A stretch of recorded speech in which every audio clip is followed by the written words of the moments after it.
Triple इश्क अब वो कहीं नहीं थी।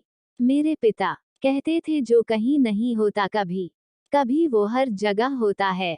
सिगरेट के धुएं को अपने फेफड़ों में ही रोक देने की कोशिश करते हुए मुझे पिताजी की यह बात याद आते ही खांसी आ गई, जिससे धुआं अंदर से बाहर आकर हवाओं में घुलते हुए गायब होने लगा और मैं उल्टे ये सोचने लगा कि इन धुएं की तरह ही हवाओं में घुला इंसान कहीं नहीं होता। एक चित्रकार होने के नाते मैं भावुक जरूर हूँ, लेकिन उसे दो आदमियों से प्रेम करते और उन्हें छोड़ देने के बाद भी मुस्कुराते देख उसकी इस निष्ठुरता को उसके होने तक मैं भी जीता रहा।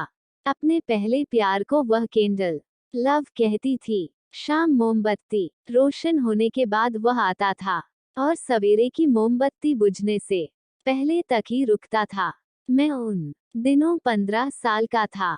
माली हालत ठीक नहीं थी, सो उसके और दूसरे घरों में सुबह फूल बेचने जाता था। एक दिन फूल लेते हुए उसने मुझसे पूछा था कि दिन में तुम्हारे ये फूल मुरझाए और रात में खिले हुए क्यों लगते हैं। मेरे पास कोई जवाब नहीं था। हालांकि अपने कैंडल लव को विदा करते वक्त अनगिनत बार फूलों का मुरझाना मुझे उसके चेहरे पर दिखाई देता था।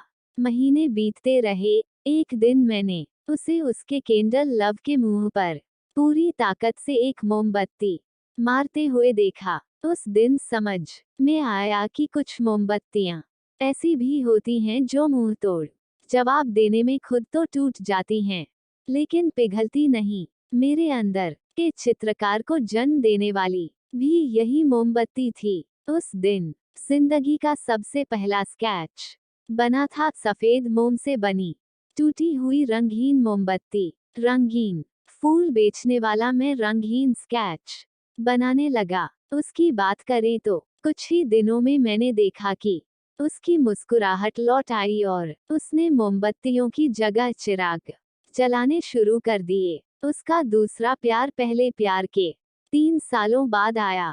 तब तक मेरा पेशा भी तोड़े हुए फूलों के निश्चित रंगों से ऊपर उठकर कैनवास पर अनदेखे रंगों के नकाब उतारने तक पहुंच चुका था। मेरे 4 चित्र उसने खरीदे भी थे।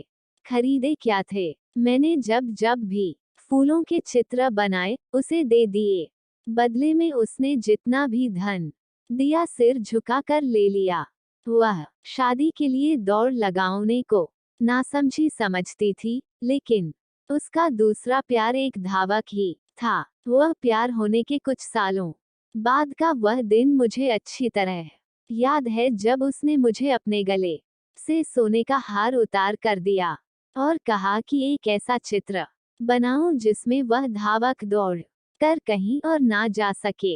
लेकिन मेरे पास ऐसी कोई कल्पना नहीं थी। मैंने उसका हार उसे लौटा दिया और वह पूरी रात मेरे कंधे पर सिर रखकर सिसकती रही। अगले दिन सवेरे उसने मुझे खामोशी लेकिन फिर उसी चिर परिचित मुस्कुराहट के साथ विदा किया। उस धावक के प्रति उसकी यह निष्ठुर मुस्कुराहट मुझे बहुत अच्छी लगी। उसके बाद मैं नियमित उसके घर जाता रहा। हम बातें करते, लेकिन मैं कभी उससे अपने आप को नहीं कह पाया। उसकी निष्ठुरता से डर भी लगता था। कल शाम पता चला कि मकान की छत से गिरने से उसकी मौत हो गई और आज उसी मकान में सिगरेट के कश पे कश लेते हुए मैं उसकी तस्वीरों को देख रहा हूँ। एक चित्र मेरे हाथ लगा जिसे मैंने ही अपनी कल्पना में उसे ग्रामीण चुनरी पहनाकर बनाया था।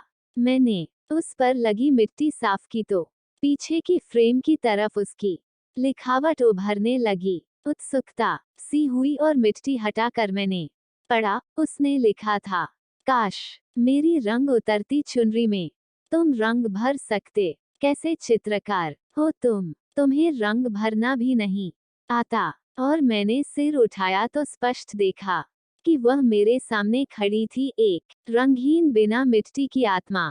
और मेरे होठों पर वही मुस्कुराहट तैरने लगी जो आज उसके पारदर्शी होठों पर नहीं थी।